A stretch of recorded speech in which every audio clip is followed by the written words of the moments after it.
بسم الله الرحمن الرحيم. الرحمن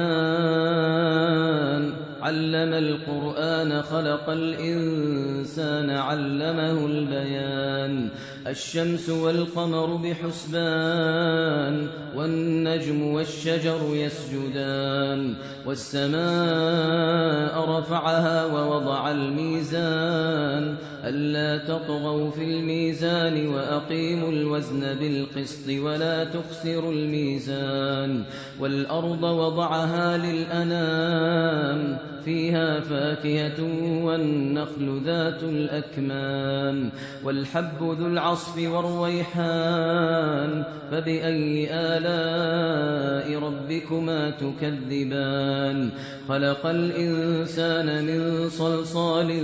كالفخار وخلق الجان من مارج من نار فبأي آلاء ربكما تكذبان رب المشرقين ورب المغربين فبأي آلاء ربكما تكذبان مرج البحرين يلتقيان بينهما برزخ لا يبغيان فبأي آلاء ربكما تكذبان يخرج منهما اللؤلؤ والمرجان فبأي آلاء ربكما تكذبان وله الجوار المنشآت في البحر كالأعلام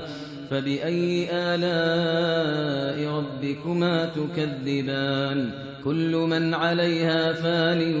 ويبقى وجه ربك ذو الجلال والإكرام فبأي آلاء ربكما تكذبان يسأله من في السماوات والأرض كل يوم هو في شأن فبأي آلاء ربكما تكذبان سنفرغ لكم أيها الثقلان فبأي آلاء ربكما تكذبان يا معشر الجن والإنس إن استطعتم أن تنفذوا من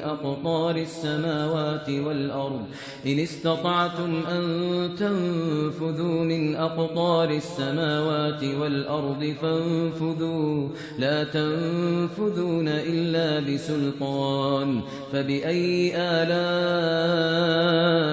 ربكما تكذبان يرسل عليكما شواظ من نار ونحاس